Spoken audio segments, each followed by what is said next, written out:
अभी हम कैसा 3.4 जो एक्सरसाइज है एपी चैप्टर की, उसका फर्स्ट प्रॉब्लम देख रहे हैं। उसको देखो अच्छे से। Sanika decides to save. Sanika एक लड़की जो डिसाइड करती है सेविंग करना 1 जनवरी 2016 को।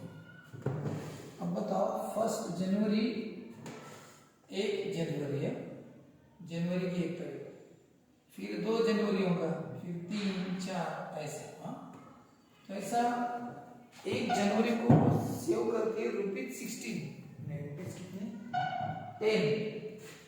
फर्स्ट डे 10 रुपीज सेव करती है। फिर 2 जनवरी को वो 11 रुपीज सेव करती है, फिर 12, फिर 13। यानी पहले उसने जमा कितने की 10 रुपये 1 जनवरी को एक बॉक्स है उसमें डाल दिया, 10 रुपये की नोट डाल दी।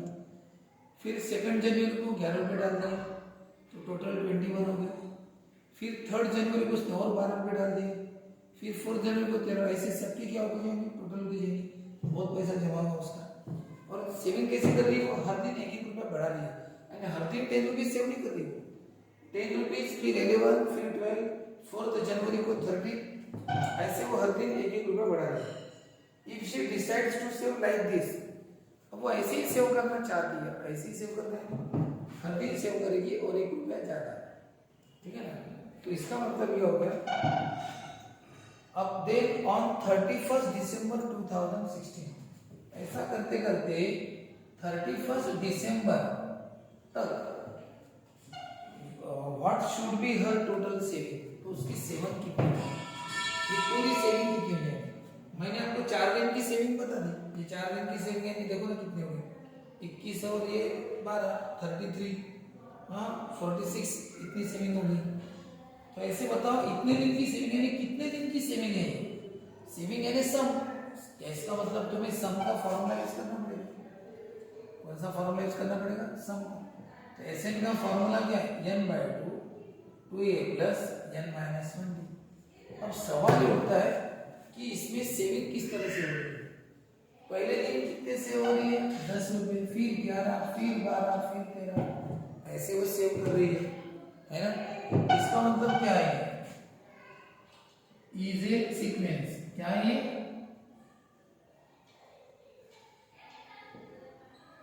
हर सेविंग्स आर, ये उनकी सेविंग्स है, ठीक है, ऐसा ये उसकी सेविंग्स है।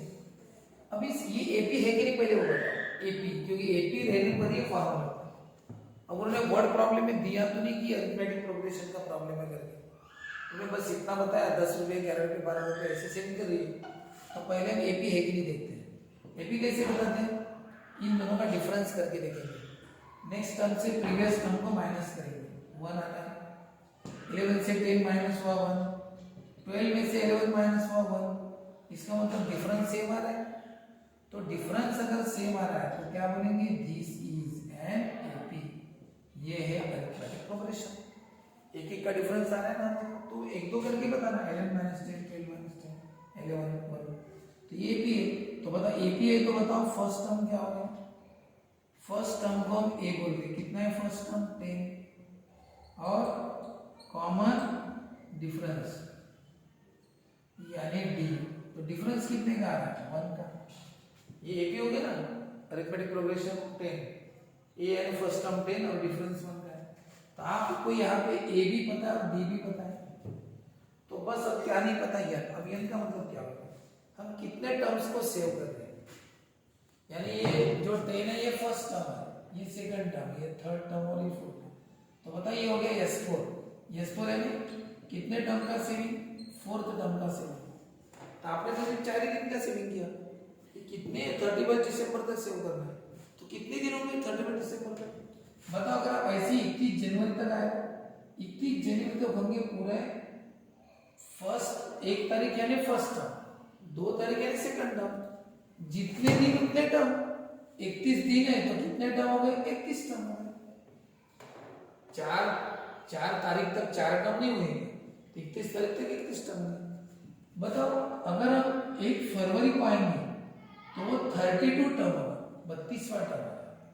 2 फरवरी को आएंगे तो 33 टर्म, टोटल वहां तक कितने दिन हो जाएंगे, 31 दिन और ये 2 दिन, 33 दिन हो जाएंगे, यानी 33 डेज का सम होगा। कितने डेज का सम होगा वो? 33 डेज का सम, पूरा सम करना पड़ेगा। ऐसे ही करते करते आप 28 फरवरी तक आओ, तो कितने डेज का सम हो जाएगा? ये 31 दिन और ये 28 दिन, तो कितने हो गए? 8 9 59, 59 डेज का सम। कितने डेज का? 59 डेज का सम हो जाएगा। ऐसे सब दिन लेने पड़ेंगे, लेकिन ये साल याद रखना, ये साल है 2016, अच्छे से देखना। 2016 को लीप ईयर बोलते हैं। क्या बोलते हैं? Leap year. लीप ईयर यानी किसका? जो 4 से डिवाइड होता है। 4 5 जा 20, ऊपर का 1 4 0 0, ऊपर का 6 4 4 जा 16। यानी लीप ईयर जिसको 4 डिवाइड करता है वो लीप ईयर, जिसको 4 डिवाइड करता है लीप ईयर है। लीप ईयर में फरवरी 28 का नहीं रहता, वो 29 का रहता है। तो 29 का इसका मतलब है टोटल डेज जनवरी की 31 और फरवरी की 29, तो टोटल कितने दिन होंगे? 60 दिन। ऐसे फिर और मार्च आएगा, फिर अप्रैल आएगा, 31 दिसंबर तक टोटल डेज कितने होंगे? कितने दिन की टोटल? जितने दिन उतने टर्म बना। जैसे मैंने पहले ही बताया था, अगर 4 दिन है तो 4 टर्म नहीं हुए, तो 4 टर्म का सम हो गया नहीं ये स्कोर। तो कितने दिन है पूरे महीने, पूरे साल भर में? तो वैसे तो यहाँ तक 31 दिसंबर तक 365 डेज रहते हर साल में, लेकिन ये लीप ईयर है, इसमें 28 फरवरी जब 29 फरवरी है, एक दिन ज्यादा है, तो इसका मतलब इसमें डेज कितने होंगे? 366 डेज। अब ये पूरे 366 यानी ये जो लास्ट वाला टर्म है ना, ये 366 टर्म है, वो 366वां टर्म है वो वाला लास्ट वाला। जैसे ये 31 दिन है 31वां टर्म, लेकिन 1 फरवरी है 32वां टर्म, 2 फरवरी 33वां टर्म, तो 31 दिसंबर है 366 टर्म, 366वां टर्म है। अब बताओ इतने टर्म की आपको सम करना है। एक बात बताओ, T1 plus T2 plus T4 करोगे, 4 टर्म का सम, तो उसको S4 बोलते हैं। ऐसे अगर 366 टर्म का सम करो तो उसको क्या बोलेंगे? यस 366 टर्म का सम कर रहे हैं। इसका मतलब तुम्हें n की वैल्यू क्या पुट करनी है? 366 n की वैल्यू।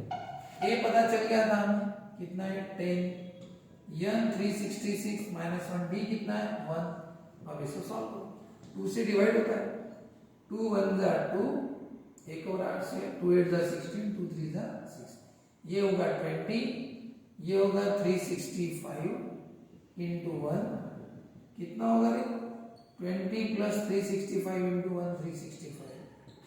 अब बताओ कितना होगा? 365 प्लस 20 385।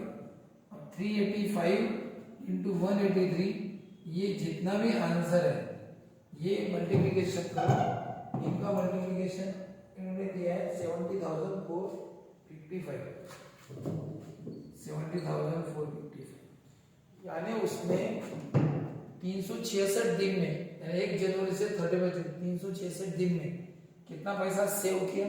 70,455, 70,450, कितना रुपया उसका चला गया। शुरुआत से किससे की थी? 10 रुपये से, 10 रुपये के 11 रुपये 12 रुपये, अमाउंट बढ़ते बढ़ते गया 36 सम की, तो इतना पैसा उसके बाद चला। तो फिर लास्ट में आंसर लिखना, सानी का सेव रुपीज 70,455। ऐसा क्वेश्चन था, क्वेश्चन ये था कि सानी का ने कितने सेव किए, देयरफॉर सानी का सेव रुपीज 70,455, ठीक है, इन द ईयर 2016। 2016 में उसने कितने पैसे सेव कि 1 जनवरी से यहाँ, ठीक है। इस वीडियो को आप और एक बार और अच्छे से देख लेना, रिपीट